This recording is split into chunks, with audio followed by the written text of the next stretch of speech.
ফল।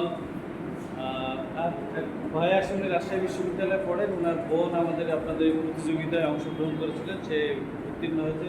ভাই যেহেতু ঢাকায় আছেন, এই জন্য বোন ভাইকে পাঠাইছে ওই প্রাইজটা হচ্ছিল নিতে। ভাইয়ের জন্য একটা হাততালি দিয়ে আমরা।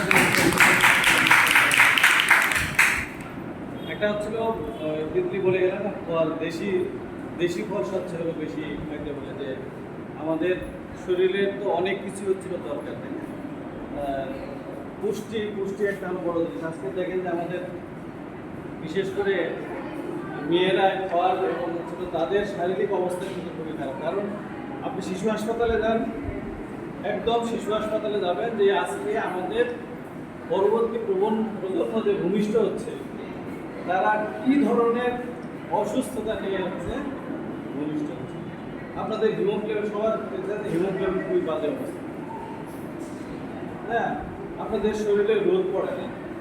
হ্যাঁ, আপনাদের যে হচ্ছিল আয়োডিন থেকে শুরু করে সব এই জিনিসগুলো আমরা হচ্ছিল অ্যাবজর্ব করতে পারতেছি না। কিন্তু যদি আমরা এই ফলগুলো, দেশীয় ফলগুলো যদি আমরা চেষ্টা করি, হয়তো তারা সেই জায়গাটা থেকে উত্তরণের একটা হচ্ছিল জায়গা থাকবে। এটা তাহলে গ্রিন ভয়েস আমরা মনে করি যে আমরা যদি পরিবেশ নিয়ে কাজ করি, পরিবেশের সঙ্গে যে জিনিসগুলো আছে যেগুলো আমাদের শরীর এবং স্বাস্থ্যের জন্য উপকার, সেই জায়গাগুলোকে আমরা ছেলে মেয়েদেরকে দেওয়ার চেষ্টা করি। সে আমাকে আমাদের এই বর্ষার সময় বর্ষা উৎসব করি, ফল উৎসব করি। হ্যাঁ, এই জায়গাগুলো আমরা করার চেষ্টা করি। সেই আলোকে আমাদের বিভিন্ন ইউনিটে এই মৌসুমী যে ফলের আয়োজন, সেটা আমরা করে থাকি। সরাসরি উদ্যান আমরা অন্যান্য ঢাকা বিশ্ববিদ্যালয় থেকে শুরু করে ঢাকা শহরের বিভিন্ন ইনস্টিটিউশনগুলোতে করার চেষ্টা করি।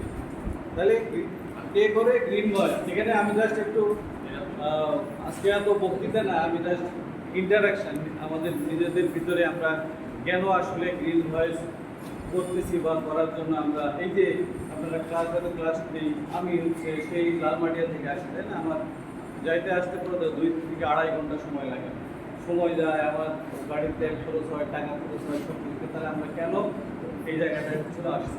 এখানে প্রথম বর্ষে কে কে আছে? প্রথম বর্ষে কেউ আছে?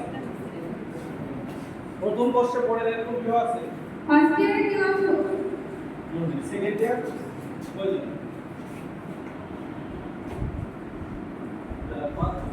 থার্ড ইয়ার সব বলছে। হ্যাঁ, আমরা আগে তো বলছিলাম যে আমাদের পড়তে আগে কিছু আপনার এর মধ্যে গ্রিন ভয়েসের আগের প্রোগ্রামগুলোতে থেকে গেছে, কোনো প্রোগ্রামে গেছেন কিনা? থার্ড ইয়ার বাদে সেকেন্ড ইয়ারে কেউ গেছে? জানেন গ্রিন ভয়েস সম্পর্কে কেউ কি জানে? সেকেন্ড ইয়ারে যারা আছেন বলতে হবে, কোনো আইডিয়া আছে গ্রিন ভয়েস? আপনি বলেন।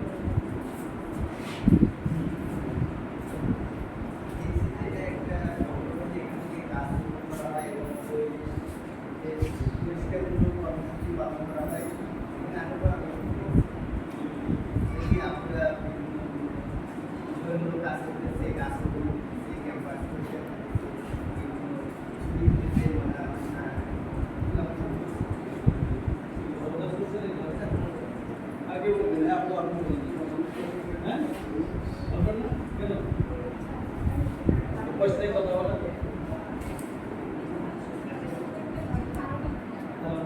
কোনো আইডিয়া হয় না যে তারা কি কাজ করতে দেখেন। ফেসবুক ওসাদের থাকবে, ফেসবুক আছে সবাই। আচ্ছা, এই ঢাকা শহরে এই গত 2 দিন থেকে কি ঘটতেছে? জলবদ্ধতা। একজন বলেন তো কেন জলবদ্ধতা হচ্ছে? কে বলবে? গুগলে সার্চ করতে হবে। সঠিক নগর পরিকল্পনা করা এবং অত্যাধিকার বর্জ্যজাতীয় নিষ্কাশন, যেটা আমাদের পরিবেশ বান্ধব নয়। চিপসের প্যাকেটে যদি আমি ডাস্টবিনে না ফেলে ফেলছি রাস্তায়, যেখানে সেখানে এটা ড্রেন বা নিষ্কাশন ব্যবস্থা যতটুকু আছে, এটাকে একটু ধ্যান কম, মানে পানি ড্রেনেজে যাবে সেই মুখটা বন্ধ হয়ে যাচ্ছে, তারপরে ড্রেনটাও ভরাট হয়ে যাচ্ছে, ফলে পানি নিষ্কাশন সঠিকভাবে হচ্ছে না, তার বিধে জলবদ্ধতা। আর কে বলবে? সবাই গুগলে না, সবাই তো গুগলে।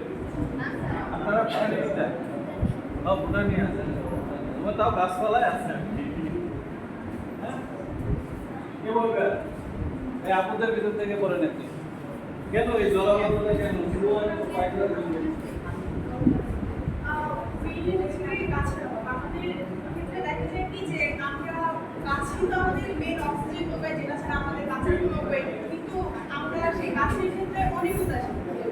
দেখা যায় যে সর্বপ্রথম যখন আমাদের অনেক ক্ষেত্রে বলা হয়েছে যে একটা গাছ কাটার পরে তুমি 3টা গাছ লাগাই, কিন্তু আমরা একটা গাছ কাটার ক্ষেত্রে আসলেও সেটা করতেছি একদমই না।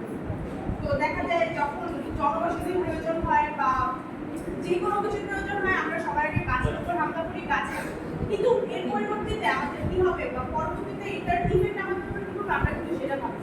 তো ওইটার ক্ষেত্রেই দেখা যায় যে বন্যা বা হচ্ছে গিয়ে খরা এরকম নানা রকম দুর্যোগ হয় যা পরবর্তীতে আমাদেরকে মানে দেখতে হয় যে মানে এটা যা আমাদের উপরে ব্যাড